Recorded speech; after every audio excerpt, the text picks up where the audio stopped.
Las opiniones expresadas en este programa son responsabilidad de quien las emite.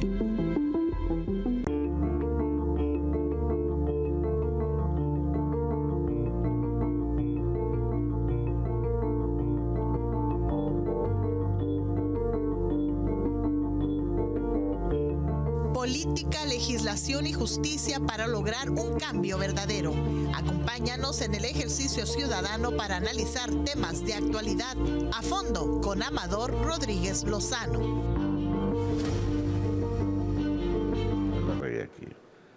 Amigas y amigos, bienvenidos a otro programa de la serie A Fondo con Amador Rodríguez Lozano y Alfredo Estrada Caravantes.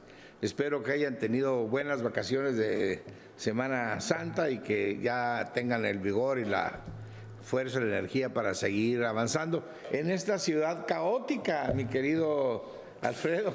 Sí, por donde te muevas está lleno de hoyos, de máquinas, sí. Sí, el tema de la movilidad sigue siendo por mucho el más apremiante. Pero fíjate que hay un problema de planeación, yo vivo en Playas de Tijuana y en su casa sales de Playas de Tijuana y está el tema del socavón. Sí, te desvían al Rosas Magallón y en el Rosas Magallón hay unos trabajadores del ayuntamiento limpiando el camellón y estorbando un carril. Sigues adelante y no puedes entrar al Boulevard Fundadores porque hay un grupo de la Comisión Estatal de Servicios Públicos trabajando. Te desvías para agarrar el puente de la iglesia del Monte y hay un camión de la Comisión Federal de Electricidad trabajando. Sigues, ya te metes, ya bajas por Fundadores y te encuentras toda una calle, como 5 máquinas, como 6 camiones del ayuntamiento parchando. Y dice Montserrat que va a ser en la noche, pues no le hace caso su director de obras. Es un caos. Y luego hay un semáforo ahí que pues debería estar un policía, porque se pone rojo y no hay tráfico, pues te debería estar dando el paso. ¿No? Y sigues, te subes aquí para venir a PSN y en las cumbres de Maltrata, donde hay un terreno del tecnológico donde no se ha construido nada, 2 camionzotes de la Comisión Federal de Electricidad. Es un caos, falta de planeación, falta de respeto al ciudadano, no se ponen de acuerdo las autoridades, parece que nadie le hace caso a nadie y menos al ciudadano, decirle, oiga, no vaya por esta parte porque aquí vamos a estar, ¿no? O tome sus precauciones. No, es un caos. Sí, y a lo mejor no sería tan difícil, bastaría quizá. Falta de autoridad, mi querido Alfredo. Pues sí. Yo no sé qué esté pasando, pero, son instituciones federales, estatales, municipales, un verdadero caos. Perdón, ya iniciamos el programa, no ese era el propósito. Hoy vamos a empezar con una noticia triste, porque hace unos días murió nuestro amigo periodista Salvador García Estrada, quien fue fundador de La Voz de la Frontera. Era una voz muy crítica, muy duro, ¿no? Yo lo conocí por Alfredo Estrada, no, son apellido Estrada, pero no son parientes. No somos parientes. No, pero era una gente que quería mucho a Alfredo, lo conocí en Mexicali, murió a los 90 años, o sea, sí, bien vividos, ¿verdad? No, muy bien, porque a don Salvador lo conocí yo pues desde niño, porque el hijo que tuvieron él y su señora esposa, pues es amigo mío de toda la vida, ¿no? Entonces así empezó la relación con él y bueno, pues él efectivamente empezó siendo de varios oficios, no terminó siquiera la primaria, pero una gente con mucha vitalidad. Y muy analista, muy crítico. Sí, empezó como fotógrafo en La Voz, hace mucho, y luego como reportero. Yo lo conocí gracias a ti en 1991, cuando yo era diputado federal. Nos reuniste en Mexicali y su voz era muy crítica, su pluma era muy aguda. Sí.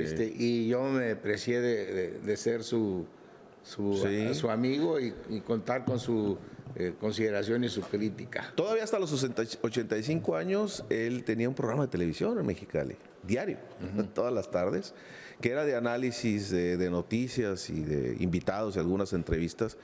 Y si no es porque se le atravesó la pandemia, pues capaz que ahí estaría todavía ahorita, porque por su edad, misma edad, pues tuvo que... Sí, claro, es más complicado. Fue más complicado, tuvo que salir del aire, digamos. Y Bueno, pues le enviamos un saludo afectuoso a la familia de nuestro amigo Salvador. Él ya pasó a mejor vida, será siempre recordado su afecto, su amistad y su pluma crítica y severa. Y ya que estamos, Alfredo, en efemérides, pues hay varias que quisiera recordar el día de hoy. Otra también luctuosa, que el día de hoy, 15 de abril, pero de 1865, en un teatro, William Wilkes Booth, el actor, asesina por la espalda con un tiro en la cabeza a Abraham Lincoln. Es uno de los grandes hombres de la historia del mundo, un hombre de orígenes muy humildes, leñador, diputado, abogado medianón, diputado federal, candidato a presidente, y es el hombre que pues logra oponerse a la esclavitud y a conducir a los Estados Unidos a que no se desintegrara, ¿no? No se desintegrara, ¿no? Lo recordamos hoy con su frase de todo para el pueblo, por el pueblo y para el pueblo. Es decir, ese es el propósito de la política. No tiene nada que ver las personas, sino todo el pueblo en su... Y es quizá la figura histórica de Estados Unidos a la que los gobiernos mexicanos le han rendido más homenajes, sobre todo porque él, siendo diputado, se opuso a la intervención o a la guerra de intervención de los Estados Unidos con México. Claro, le parecía una injusticia, ¿no? Y después le tocó ayudar al presidente Juárez cuando la intervención francesa, ¿no? Bueno, pues lo recordamos con afecto. Hoy también, hace ya 4 años, se llevó a cabo un incendio pues que conmovió al mundo, que fue la Catedral de Notre Dame, que es una de las más importantes del mundo, una belleza. En el puro corazón de París, ¿no? El puro corazón de París. Es increíble la cantidad de gente que va específicamente a ese lugar casi a verla. 200 años en construirla. En construirla, de 1165 a 1345. Y unos símbolos una de las catedrales símbolos de Europa, ¿no? Como ya la reconstruyeron, ¿eh? Sí, bueno, parece que el incendio fue en una zona, una sección nada más de la catedral, pero nadie podía creer que se estaba incendiando una de las catedrales más importantes, más visitadas del mundo, por lo menos. Porque es de pura piedra. Pura piedra, efectivamente, labrada, ¿no? De una manera y sus bóvedas, es algo increíble. Los vitrales, ¿no? ¿Cómo se ve de adentro a afuera? Bueno, pues felicitamos a los franceses porque ya está nuevamente en servicio Notre Dame, ¿no? Y bueno, también el día de hoy pues pasaron muchas cosas en la historia. Este famoso maratón de Boston, ¿no? Que hay hasta una película, ¿no? Cuando detonaron ahí una bomba, ¿no? Una bomba al final del maratón en 2013, hace 10 años, que generó pues caos y miedo, pero afortunadamente encontraron a los autores del atentado, y el maratón se ha mantenido porque es uno de los grandes maratones del mundo, ¿no? Del mundo. Y al rato vamos a ver si saludamos a nuestro amigo Samuel Bretz, que fue a París, su hija Paulina. Ellos viven a 2 casas de la mía, ahí en Playas de Tijuana. Corrió, es mamá de 2 hijos y corrió en el maratón de París. Wow. ¿No? Qué padre, de Boston, ¿no? ¿De Boston? No, el de París. ¿De París? Sí, el de París, que fue hace algunos días. Pero hay también el nacimiento de Leonardo da Vinci, este genio, esta figura extraordinaria de Leonardo, que nace en 1312, pues sí, es un genio. ¿Tú sabes que era disléxico? Sí, pues bueno, era lo que se sabe de él, bueno, que trasciende es que era un hombre como del Renacimiento, a pesar de que no le tocó llegar a esa etapa, pero que sabía de muchas cosas, y no es que de todo, ¿no? Es decir, era tenía conocimiento en 14 temas. Sí. Lo mismo sabía del movimiento hidráulico, es decir, cómo se mueven las aguas, que cómo pintarte el pelo. Sí, bueno, Fue artillero, tenía ahí unos diseños de cañones, de helicópteros. Inventor, ¿no? Arquitecto, inventor, ¿no? Sí, estos hombres de aquel entonces que eran en Europa. Era bipolar, fíjate. Sí, generalmente hay muchas personalidades que tienen ese trastorno bipolar. Y que resultan escribía ser de la derecha a izquierda, ¿no? Era hijo ilegítimo y es uno de los hombres más inteligentes de la historia. Así que quienes padezcan estos temas, hay que seguir adelante, hay que tomar el ejemplo de Leonardo da Vinci, uno de los grandes hombres de la historia. Bueno, pues vinculado a la historia, quisiera tratar un tema que ya lo tratamos de alguna manera aquí en algún programa, pero lo tratamos muy rápidamente, que es el tema de los fideicomisos del Poder Judicial y del INE. Pero, a ver, vamos a pasar aquí una intervención del presidente y luego un cuadro donde vemos cómo, pues no conocíamos la cantidad cuando hablamos de que el fideicomiso es de 20,000 millones de pesos, Alfredo. El del Poder Judicial. El Poder Judicial. El del INE no sabemos, pero el del Poder Judicial son 20,000 millones de pesos. Y esto pues es a todas luces ilegal. Sí, claro. Es ilegal.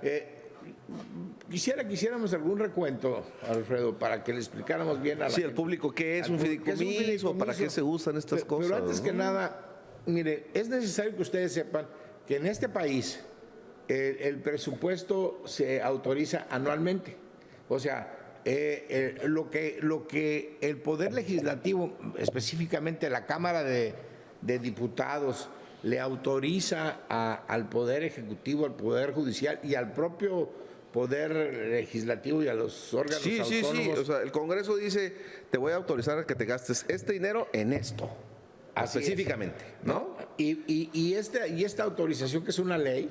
Y es anual. Es anual. Se hace por un año y el siguiente año le da otra autorización. Entonces, ¿no? Vamos a ver el video de AMLO porque es interesante.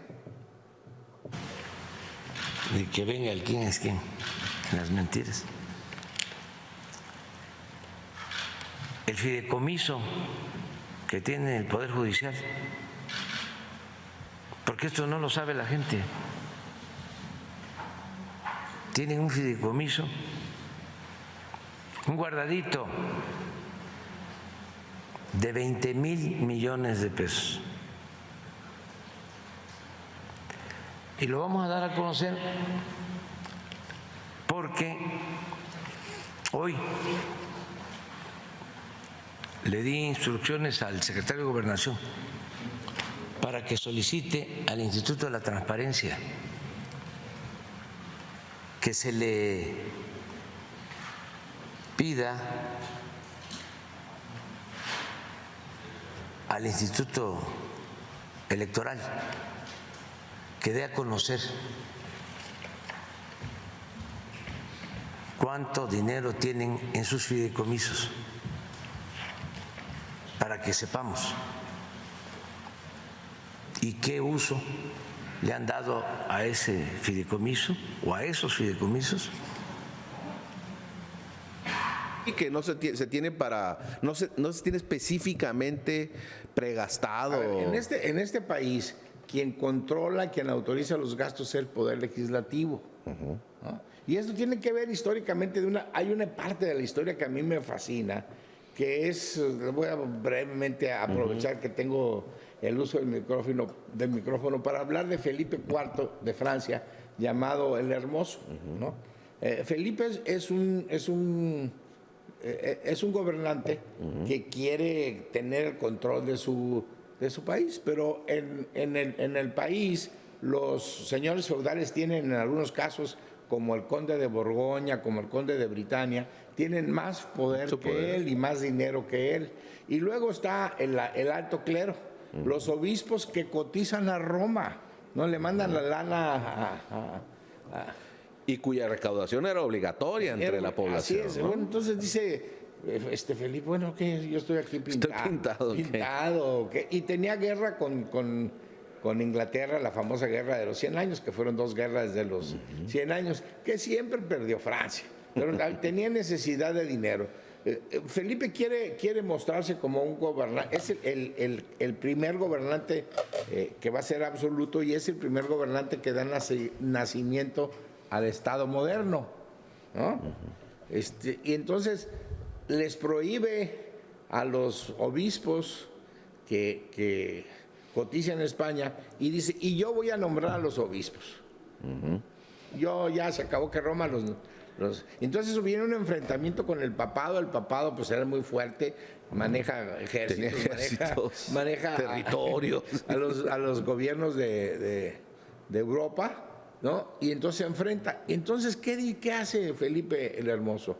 A través de su asesor, que era un abogado muy conocedor del derecho, le dice, vamos a convocar a los estados generales. Y entonces convoca a la nobleza, que es un estado, al alto clero y bajo clero, que es otro estado, y por primera vez en la historia van a convocar a los burgueses, van a convocar a los representantes de pueblos y ciudades, porque el rey se había dado cuenta, y esto es algo bien importante que muy poca gente conoce, que si el rey creaba ciudades, esas ciudades a las que le otorgaba una carta para que tuvieran murallas y tuvieran torres y se salvaguardaran y adentro hubiera comercio, quedaban fuera de la jurisdicción de los nobles y se convertían en súbditos directamente del rey. Y entonces empezaron a cotizarle al rey. O sea, le pagaban impuestos al rey. Por eso encontramos ahora tantas ciudades amuralladas, bueno, con los vestigios de lo que eran las murallas. En Europa, sí, ¿no? Por eso es, o sea, porque las ciudades... Y luego ahí creció, vamos a una pausa y regresamos. Lo que pasa es que me ponen aquí Ernesto Martínez 1215 y no entendí qué quería decir. Perdón, vamos a una pausa y regresamos.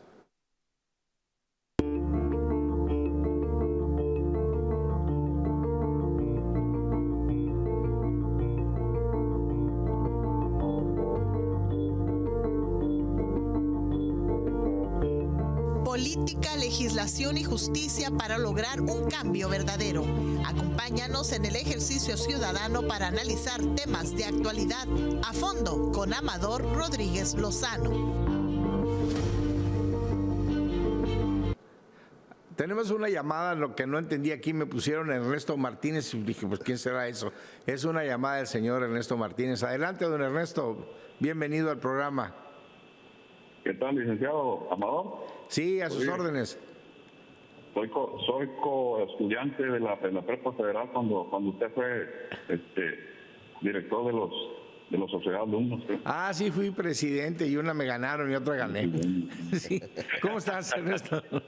Bien, gracias a Dios. Me recibí como ingeniero civil del tecnológico. Ah, qué padre. Para servirle a todo México. Qué bueno, Ernesto. ¿Y su acompañante cómo se llama, perdón? Alfredo Estrada Caravantes. Él es de Mexicali y fue director de la Escuela de Derecho del CETIS. Aleluya. No, bastante bien preparado. Me da gusto saludarlo. Le quiero comentar sobre la pena de muerte en México. ¿De qué? No te es necesario hablarles. La pena de muerte. ¿Mande? De la pena de muerte. Es necesario hablarles a los delincuentes con gran potencia, porque ya en sí mismo terrible. Asesinan a mansalva. Y eso ya no se puede soportar. La autoridad ya no habla con fuerza. Se esconden antes de hablar. No, ya estuvo. Silla eléctrica o fusilamiento a los criminales, a los que asesinan. El escritor que usted mencionó, ¿cómo se llama? Leonardo da Vinci. Sí. Él dijo, no merece vivir el que no respeta la vida.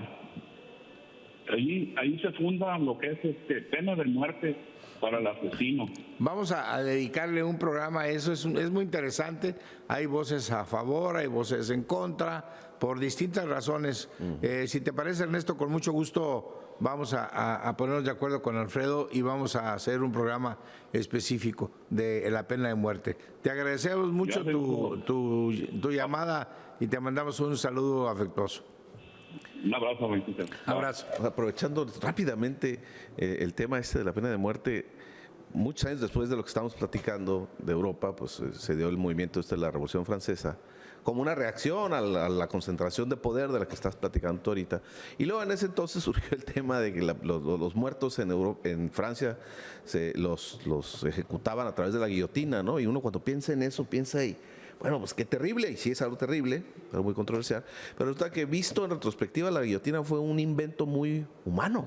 Claro, bueno, desde esa perspectiva sí, pero también, digo, hablando de Felipe IV el Hermoso, pues digo, rápidamente también, él se enfrenta al papado, ¿no? Lo vence, se muere un papa envenenado rápidamente y él nombra a un francés, Clemente V, lo nombra papa.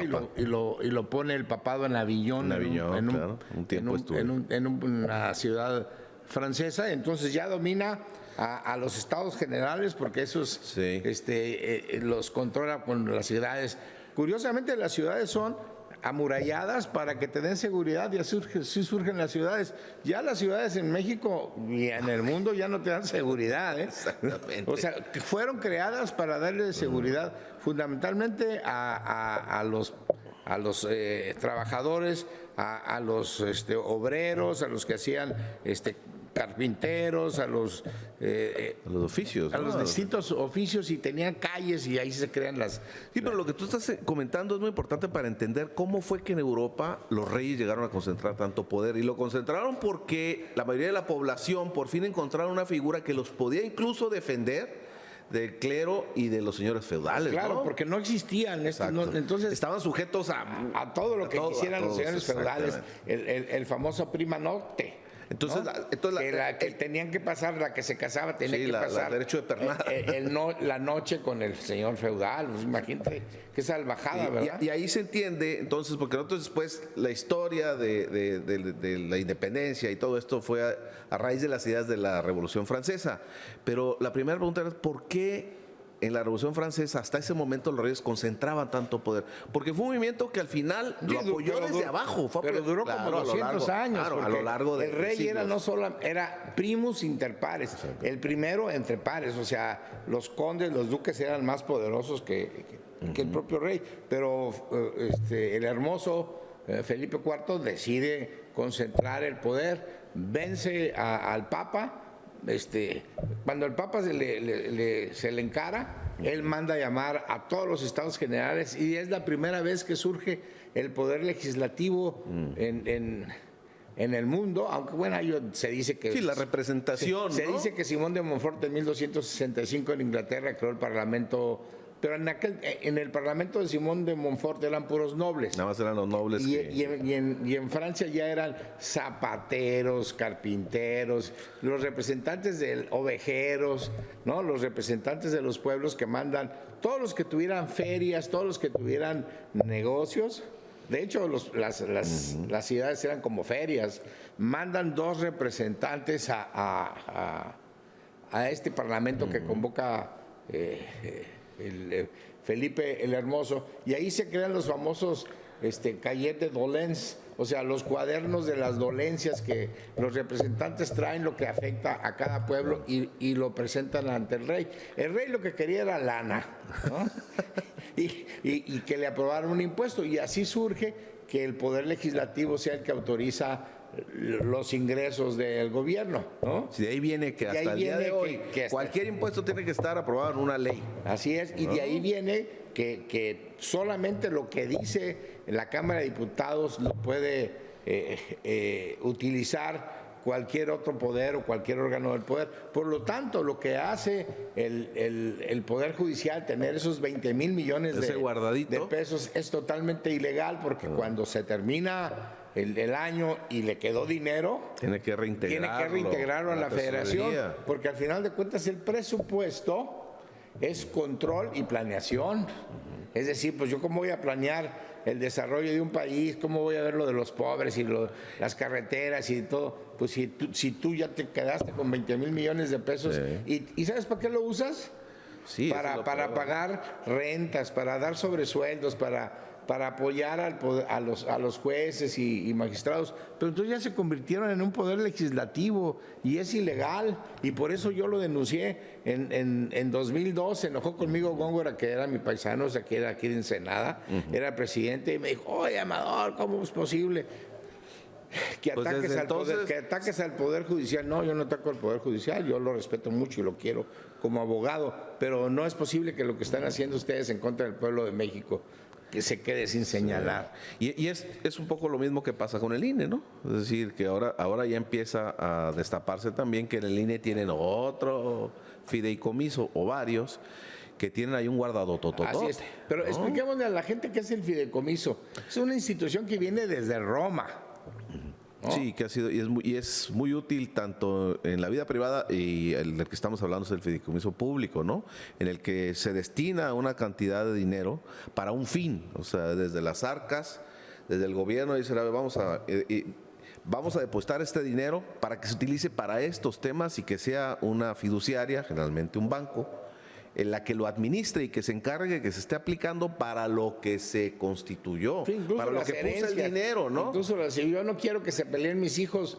Cuando En yo la vida privada es muy cuando útil, yo me ¿no? muera, mejor dejo un fideicomiso y le doy instrucciones al banco: repárteles 3,000 pesos a cada quien Al mes, al hasta- mes, o 50, o los que sean, no los que te alcancen, ¿no? Sí, es un dinero que se pone con instrucciones muy Pero precisas sobre qué aprobado por hacer el con él. Ejecutivo, dice la ley, y aprobado por la Secretaría de Hacienda. Y esto ya lo hicieron, pues, Sí, estos fideicomisos se le ahora está sí que, dando como un- dijo Cantinflas, por mis pistolas. Pues sí, y el que ahora el presidente hable que hay 20,000 millones de pesos, que por lo que he escuchado, la construcción de una clínica de especialidades del Seguro Social, de las más grandes, como la que está acá donde termina la vía rápida, yo me imagino que es algo así, cuesta 1,000 millones de pesos. Sí, claro. Hay para 20 para construir Sí, no, pues, obviamente ese dinero se puede utilizar en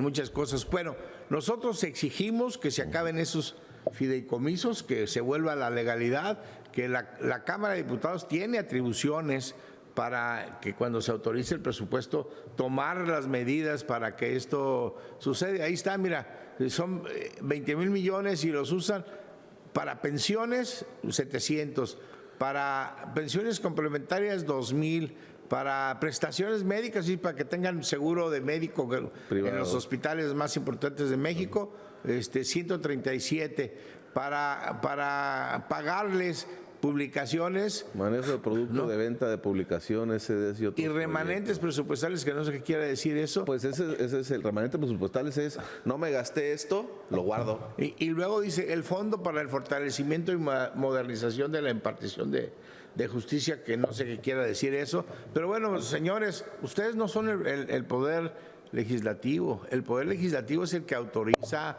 ¿En qué se va a gastar en qué se va a gastar el dinero. Y cada poder es autónomo para ejercer hacer su presupuesto, pero con lo que le autorizaron, y cuando no lo gaste tiene que reintegrarlo Reintegrar. a la Federación. Esa es la legalidad, y aquí todos debemos ajustarnos a la legalidad. Bien, vamos a pasar a otro. Creo que ahorita hay Vamos a la pausa. otra pausa, ¿no? Parece que vamos a tener- Bueno, vamos a la pausa.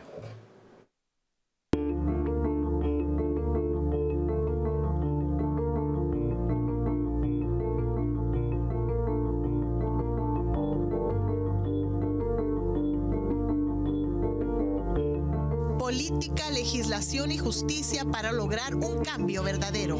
Acompáñanos en el ejercicio ciudadano para analizar temas de actualidad a fondo con Amador Rodríguez Lozano.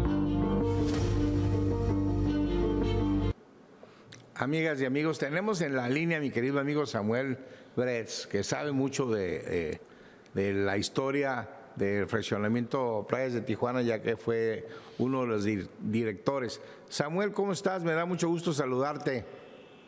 Igualmente, Amador, a tus órdenes. Un placer estar en tu programa.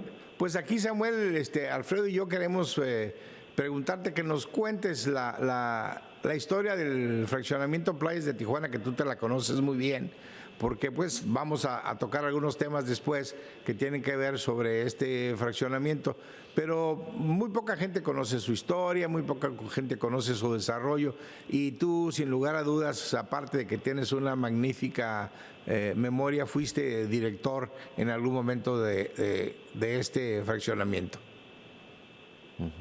Con mucho gusto, pero ahora sí, una síntesis de un resumen. El terreno originalmente fue adquirido por la familia Bustamante Boyer de la Ciudad de México, en una relación con los Bustamante conocidos aquí en Tijuana. Eran de los desarrolladores de fraccionamientos más importantes en toda la República, incluyendo Jardín Pedregal, Jardín La Montaña, Jardín del Lago Mexicali, y empezaron el fraccionamiento bajo el nombre de Incomucha, Inmobiliaria Comercial Bustamante, desde el año 59. Y ya con esto se empezó a hacer la obra también para la carretera que viene a Playa, porque simultáneamente el mayor López Hurtado compró el terreno donde actualmente se hizo la Plaza Monumental. La Plaza Monumental. Inclusive la Plaza Monumental, como paréntesis, se prefabricó en National City por parte de la empresa de don Raimundo Musquiz, que para descanse. No había la vialidad todavía para traerse todos las instalaciones y la estructura de Tijuana, entonces se trata por las zonas del Parque de la Amistad, por ahí entró todas las piezas que fueron prefabricadas. Entonces, la familia Bustamante, que comenté, desarrolló Playa de Tijuana, ya por el nombre Inmobiliaria Comercial Bustamante. Y cuando vino la crisis en México, en 67, la familia Bustamante perdió todos los fraccionamientos. Entraron en el famoso fideicomiso liquidador del gobierno federal, que era pues algo parecido al FOBAPROA que conocemos todos. Y del fideicomiso liquidador entraron a la panza de lo que era Somex, Banca Somex, que era una banca paraestatal. Y Somex hizo un área de fomento industrial que llamaron, que donde absorbieron todas las empresas del fideicomiso liquidador, que incluían los fraccionamientos de la familia Bustamante. Continuaron con el desarrollo de este fraccionamiento, entraron varios directores inicialmente, y a mí me tocó entrar en 1978 ya con la empresa con nombre Urbanizadora de Tijuana, ya no era Inmobiliaria Comercial Bustamante. Me tocó desarrollar pues más de la tercera parte de lo que hoy es Playa de Tijuana hasta el año 1983. El fraccionamiento continuó siendo 1 año, 2 años más de fomento industrial Somex, y cuando empieza a formarse Cedesol, todos los activos de los fraccionamientos pasaron a la panza de Cedesol, que en aquel entonces lo manejaba Leonardo Colosio. Y Cedesol empezó a vender todos los activos que quedaban en fraccionamiento. Se desaparecieron Urbanizadora de Tijuana, no sé por qué motivo, que yo no estaba ahí, y volvieron a revivir lo que era Inmobiliaria Comercial Bustamante como empresa. Entonces, quien estaba quien empezó a vender todos los activos que quedaban en Playa de Tijuana, los campos de béisbol, los terrenos que quedaban dentro del fraccionamiento. Actualmente donde está la Perla realmente fue Inmobiliaria Comercial Bustamante a través de Cedesol. Y fuera de ahí, pues ya, Playa de Tijuana se convirtió más que una delegación, es una pequeña ciudad. Es una pequeña ciudad. Exactamente. Sí, yo cuando entré había 27,000 habitantes viviendo aquí, casi todos nos conocíamos, ¿no? Muy bien, Samuel, pues muchas gracias por tu explicación. Ha sido muy interesante, y seguramente quienes nos oyen y nos ven pues se habrán enterado de cómo surgió el fraccionamiento Playas de Tijuana. Gracias, Samuel, estamos en contacto. A tus órdenes, Amado, un placer y éxito con el programa. Gracias. Bueno, ahora viene a colación todo esto porque uno, cuando se empezó a saber del problema del cañón, del matadero, pues rápidamente uno pensaba, toda la gente que vive en Playa de Tijuana, la que va a tener que pasar, y por cuánto tiempo habrá de pasarlo, para poder llegar a su casa todos los días. A ver, yo quiero hablar de ese tema porque no creo que no se ha hablado bien, ha habido noticias y no se ha entrado, como dice el programa, a fondo. Amigos y amigos, es necesario que sepan que en el 2011 Osuna y el PAN, no sé quién estaba de presidente municipal, hicieron el tercer carril que está pegado al cañón del Matadero, a pesar de que nos opusimos muchos, porque arrimaron tierra falsa y crearon casi volado lo que ahorita se está cayendo, ¿no? Por ahí tenemos una imagen, algunas imágenes de lo que era la Internacional y la inauguración de esa obra por Osuna, que era el gobernador, y ese es el origen incluso del problema de ahorita. Del problema de ahorita. Hicieron un tercer carril pegado al cañón del Matadero. De hecho, cuando yo voy a la casa de ustedes todos los días por ahí, desde entonces decían, no pasemos pegados al Matadero, porque capaz que en cualquier momento se va a caer, hay que pasar pegado al camellón, y desde entonces pues surge ese problema. Pero quienes vivimos en Playas de Tijuana, este tema se ha hablado y todo el mundo dice, ay, se cayó con la tierra y en la lluvia, y no. Pues eso es lo que ha trascendido. Pero no es cierto, no es cierto. ¿no? A ver, yo y mucha gente hemos visto que después de las lluvias estaban trabajando unas máquinas ahí y estaban sacando tierra. Esa tierra, si voltean a la derecha, pegada a la línea, hicieron un borde. No sé si es la empresa que está haciendo el viaducto, no sé, hicieron una carretera, cuando das la vuelta del depósito de la CESP, y ahí luego ves, hicieron una carretera desde arriba de tierra, ¿no? Que llega hasta el final a la línea. Con tierra que estuvieron acaparando de ahí. Ahí estamos viendo, ahí se están haciendo los terceros carriles, y bueno, pues eso no quedó bien, lo hicieron muy con deficiencias. Pero ¿quién es esa empresa que estuvo sacando tierra de lo que hoy es el socavón y la llevó a la parte de arriba donde están haciendo una meseta? Ahí hay una meseta. Si ahorita se observa, va alguien por ahí y verá que bajando la carretera viene la Internacional del lado derecho, ahí hay unas máquinas y unos camiones haciendo una meseta, y hay una carretera nueva y estaban sacando la tierra. Cuando empieza a darse lo del socavón, desaparecieron ahí están, miren, ahí está la carretera que va en la línea, y ahí estaban las máquinas, ¿no? Desaparecieron las máquinas por obra de magia. Y ahora todo el mundo. No se sabía, ¿eh? Bueno, no se sabía porque no han querido, pero ahí está. Leí una nota que decía que eran máquinas que estaban tratando de resolver el tema del agua, que porque nuevamente se había llenado de agua, y entonces mandaron estas máquinas a tratar de que el agua no se estancara, para que no pasara lo que pasó hace como en el 2020, por ahí, si mal no recuerdo. No sé, pero yo quisiera que se investigara. Ahí está el camino que hicieron nuevo, ¿no?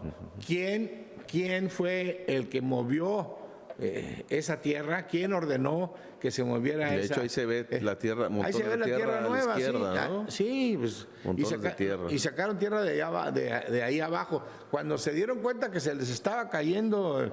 O sea, existe la posibilidad de que esa tierra la hayan estado utilizando para eventualmente lograr ahí esta meseta de la que hablas, y luego construir algo. Esa parte no es un misterio. Es un misterio, pero de que sacaron tierra de ahí, sacaron tierra de ahí, porque yo lo vi. Claro. Y lo vio mi familia y lo vieron mis amigos, pero bueno, pues no todo el mundo tiene posibilidades de hablar ante los medios de de comunicación. Entonces, ahora le echan la culpa al agua, Sí, ¿verdad? Y algunos le quieren echar la culpa hasta a Montserrat, fíjate nada más, ¿no? No tiene nada que ver Montserrat. Primero, los que hicieron ese tercer carril, que hicieron muy mal ese tercer carril, quedó endeble, fue ¿no? el gobierno del PAN, básicamente fue Osuna, ¿no? Segundo, ¿qué máquina estuvo trabajando ahí?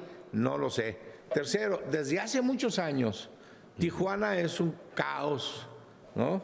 En alguna ocasión, mi amigo Porfirio Muñoz Ledo, en plan de crítica, me dijo: Amador, su tierra es el Far West, ¿no? Es el viejo oeste. Ahí cada quien hace lo que le da su gana. Y tiene razón, Porfirio. Aquí se llegan fraccionadores, aquí llegan a hacer edificios, llegan...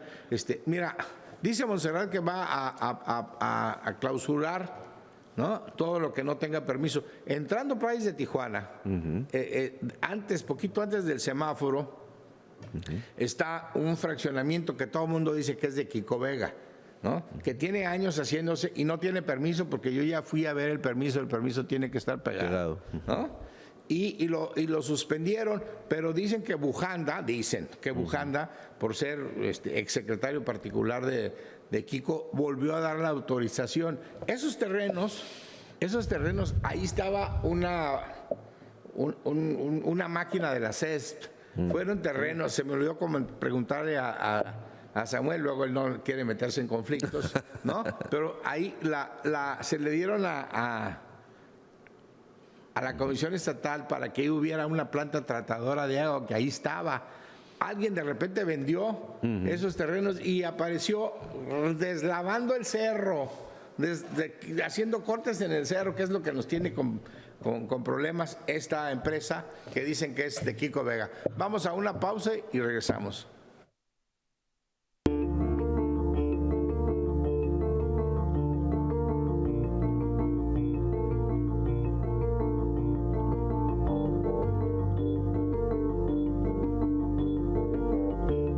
Política, legislación y justicia para lograr un cambio verdadero. Acompáñanos en el ejercicio ciudadano para analizar temas de actualidad a fondo con Amador Rodríguez Lozano. Nos faltan 7 minutos, Alfredo. Sí. ¿No? Quisiera que los comentáramos sobre Tijuana. Tijuana es una ciudad con un desarrollo extraordinario, sobre todo a partir de la canalización del río Tijuana y cómo se abrieron una gran cantidad de desarrollos.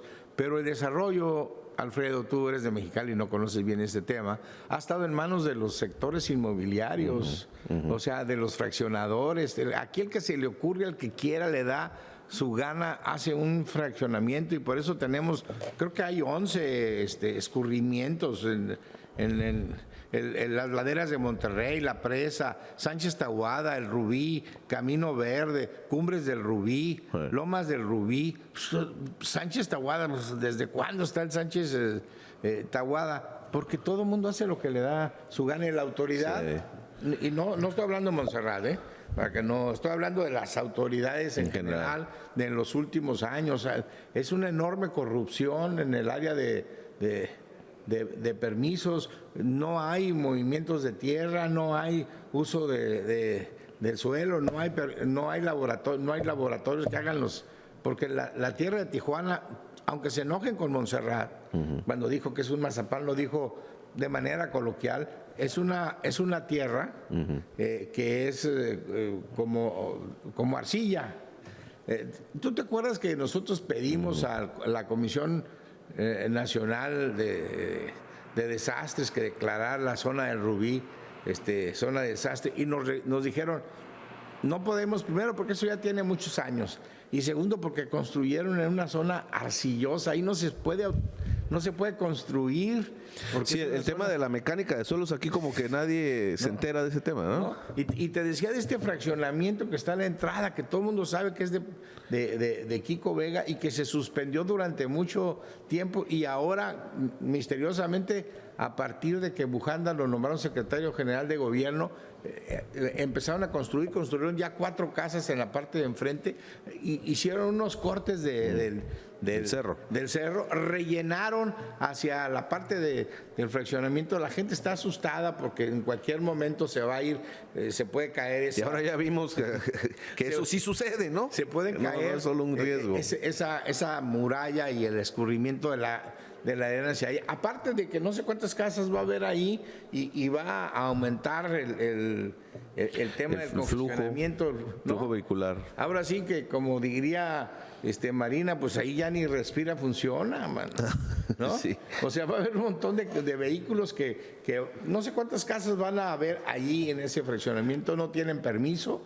Montserrat, averígüelo. Yo creo que lo debes de clausurar. Fíjate, le vas a clausurar al tren que después nos vamos a dedicar a ese tema. Ese es importantísimo. Eso o alguna obra de esas ya urge la ciudad, ¿no? Dijiste que lo vas a clausurar. Ve, por favor, este fraccionamiento que está a la entrada de Playas de Tijuana junto al semáforo del lado derecho, no tiene permiso y está generando unos movimientos de tierra terribles. Pues ese es Tijuana. Sí, bueno, lo que pasa es que también lo curioso de Tijuana, y yo no sé si existe alguna otra ciudad en México con estas características, históricamente ha sido y sigue siendo presionada por los flujos migratorios de sur a norte. Pero ahora resulta que en los últimos años ya también hay una presión de una migración de gente que se quiere venir a vivir o que se está viniendo a vivir a Tijuana del sur de California por el precio de los inmuebles allá. Entonces resulta que Tijuana recibe presión migratoria de los dos lados y eso lo único que va a provocar, si no lo toman en cuenta las autoridades, es pues más desorden urbano, ¿no? Necesitamos que una gran convocatoria de las autoridades. Montserrat tiene la autoridad y la visión de convocar a todos y crear un plan municipal de desarrollo que diga hacia dónde vamos. Sí, y que por lo pronto también se vayan tomando decisiones sobre la urgencia de poder darle algo más de movilidad a la ciudad, ¿no? O sea, una de las cosas que más, todo lo que tú comentas, pero una de las cosas que más le impacta al ciudadano común y corriente son que a determinadas horas, en determinadas vialidades, el tráfico simplemente no avanza, ¿no? Pues sí, te voy a decir también por qué. Porque construyeron los fraccionadores y entonces sí, claro. no hay una continuidad de calles como la hay en Mexicali, pues es una chulada en Mexicali, claro. ¿No? Las calles rectas. Sí, cuadrado, la ciudad es cuadrada. Aquí cada quien, sobre todo en los 60, empezó a construir fraccionamientos con mucha creatividad, ¿no? Ahora, debo decirte que tú te debes de acordar que nosotros pedimos la modificación del Código Penal. Ahora el que venda un terreno o una casa sin permiso está cometiendo un delito. Un delito, exactamente. Que antes no lo teníamos. Ahora la autoridad tiene esa herramienta. Esa herramienta. Mira, el grupo Concordia, que no sé quiénes son, ¿no? Está haciendo fraccionamientos en todo el estado, en las playas, en Valle de Guadalupe, en Ensenada, en la zona de Tijuana. Pues obviamente están pagando mucho dinero. ¿A quién? No tengo la menor idea. Pero nos está afectando ya a todos. Ya te conté todas las interrupciones que hubo del tráfico de mi casa acá, sin planeación, sin respeto a la ciudadanía, sin coordinación entre las autoridades. No puede seguir Tijuana siendo un caos. Amigos, amigas, tenemos que despedirnos. Hay que retomar este tema, porque los temas de la movilidad, los temas del orden urbano, pues ya se tienen que dar, sí o sí, si no... Pues nos afectan todos los días. Exactamente, a todos los días, ¿no? A todos los días y a toda la gente. Y a toda la gente. No importa que... Amigos, amigas, gracias por su atención. Gracias por estar pendiente de este programa a fondo con Amador Rodríguez Lozano, Alfredo Estrada Caravantes. Ya no hablé de la pena de muerte de Felipe IV el Hermoso, que mandó quemar a todos los caballeros templarios. No des ideas. Bueno, amigas y amigos, nos despedimos. Gracias por su atención.